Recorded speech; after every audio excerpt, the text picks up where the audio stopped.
చిన్న వయసులోనే ఉద్యమ నాయకుడిగా ఎదిగాడు. తెలంగాణ ఉద్యమంలో కీలక పాత్ర పోషించాడు.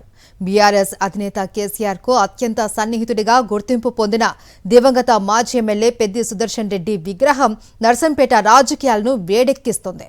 విగ్రహం ఏర్పాటు చుట్టూ మొదలైన వివాదం పోలీసు బందోబస్తు వరకు వెళ్లింది. విగ్రహం ఉంటుందా, తొలగిస్తారా అన్న ఉత్కంఠ ఇప్పుడు ఉమ్మడి వరంగల్ జిల్లాలో హాట్ టాపిక్ గా మారింది. వరంగల్ జిల్లా నర్సంపేట మాజీ ఎమ్మెల్యే దివంగత నేత పెద్ది సుదర్శన్ రెడ్డి విగ్రహం చుట్టూ వివాదం రాజకీయ దుమారాన్ని రేపుతోంది. విగ్రహం కొనసాగుతుందా లేక అధికారులు తొలగిస్తారా అన్న చర్చ ఉమ్మడి వరంగల్ జిల్లాలోనే కాకుండా రాజకీయ వర్గాల్లోనూ తీవ్ర ఆసక్తిని కలిగిస్తోంది. 2018 నుంచి 2023 వరకు నర్సంపేట ఎమ్మెల్యేగా పనిచేసిన పెద్ది సుదర్శన్ రెడ్డి జిల్లా స్థాయి ప్రభుత్వ ఆసుపత్రిని నర్సంపేటకు తీసుకురావడంలో కీలక పాత్ర పోషించారు. ఓ దాత సహకారంతో భూమి సేకరించి 250 పడకల ప్రభుత్వ ఆసుపత్రి, ప్రభుత్వ మెడికల్ కళాశాల నిర్మాణానికి శ్రీకారం చుట్టారు. అయితే ఎన్నికల్లో ఓటమి తర్వాత పెండింగ్ పనులను ప్రస్తుత ఎమ్మెల్యే దొంతి మాధవరెడ్డి పూర్తి చేసి ప్రారంభించారు. ప్రస్తుతం ఆ ఆసుపత్రి మెడికల్ కాలేజీ వరంగల్ రూరల్ జిల్లాకు ప్రధాన వైద్య కేంద్రంగా మారింది. ఆసుపత్రి నిర్మాణం పెద్ది సుదర్శన్ రెడ్డి సంకల్ప ఫలితమేనని, ఆసుపత్రికి ఆయన పేరు పెట్టాలని అభిమానులు డిమాండ్ చేస్తున్నారు. అదే భావోద్వేగంతో ఆసుపత్రి ఎదుట ప్రైవేటు స్థలంలో ఆయన విగ్రహాన్ని ప్రతిష్ఠించాలని నిర్ణయించారు. నర్సంపేటకు చెందిన ఆయన అభిమాని డాక్టర్ విద్యాసాగర్ రెడ్డి విజయవాడలో ప్రత్యేకంగా విగ్రహాన్ని తయారు చేయించారు. నర్సంపేటలోని 62/17 సర్వే నంబర్లో తనకు చెందిన 2 గుంటల భూమిలో విగ్రహ ప్రతిష్ఠాపనకు ఏర్పాట్లు చేశారు. అయితే ఏర్పాట్లు జరుగుతున్న సమయంలో స్థానిక కౌన్సిలర్ ఫిర్యాదు మేరకు మున్సిపల్ అధికారులు రంగంలోకి దిగారు. ప్రభుత్వ అసైన్డ్ భూమిలో విగ్రహం ఏర్పాటు చేస్తున్నారని అభ్యంతరం వ్యక్తం చేస్తూ రాత్రికి రాత్రే నిర్మించిన గద్దెను కూల్చివేశారు. దీంతో విగ్రహం వివాదం రాజకీయ రంగు పులుముకుంది.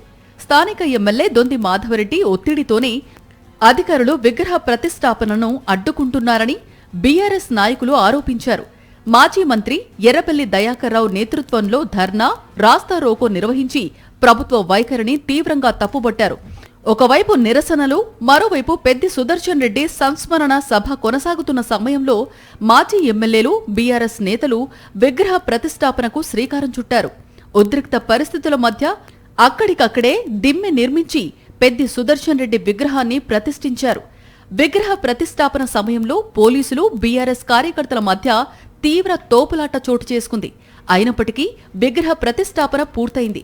ఒకసారి విగ్రహం ప్రతిష్ఠించిన తర్వాత దానిని వెంటనే తొలగించటం వల్ల శాంతి భద్రతల సమస్య తలెత్తే అవకాశం ఉందని పోలీసులు భావించారు. విగ్రహాన్ని తొలగించేందుకు వచ్చిన మున్సిపల్, రెవెన్యూ అధికారులకు పోలీసులు స్పష్టమైన సూచనలు చేశారు. ముందుగా చట్టపరమైన నోటీసులు జారీ చేసి సంబంధిత వ్యక్తులతో మాట్లాడిన తర్వాతే చర్యలు తీసుకోవాలని సూచించారు. లేకపోతే లా అండ్ ఆర్డర్ సమస్యలు తలెత్తే అవకాశం ఉందని హెచ్చరించారు. విగ్రహం వద్ద ప్రత్యేక పోలీసు బందోబస్తు ఏర్పాటు చేశారు. ఎవరూ విగ్రహాన్ని తాకకుండా అక్కడే టెంట్ వేసుకుని పోలీసులు కాపలా కాస్తున్నారు. ప్రస్తుతం నర్సంపేటలో విగ్రహానికి పోలీసులు భద్రత కల్పించడం చర్చనీయాంశంగా మారింది. మరోవైపు రెవెన్యూ అధికారులు మాత్రం విగ్రహం ఏర్పాటు చేసిన స్థలం ప్రభుత్వ అసైన్డ్ భూమేనని స్పష్టం చేస్తున్నారు.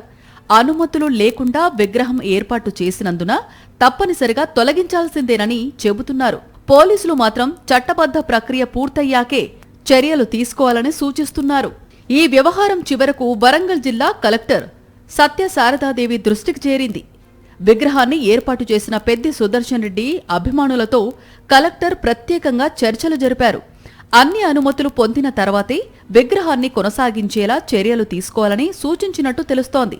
అయితే నర్సంపేటలో పెద్ది సుదర్శన్ రెడ్డి విగ్రహం కొనసాగుతుందా, అధికారులు తొలగిస్తారా, లేక ఈ వివాదం మరింత ముదురుతుందా అన్న ఉత్కంఠ ఇప్పుడు రాజకీయ వర్గాల్లో చర్చనీయాంశంగా మారింది.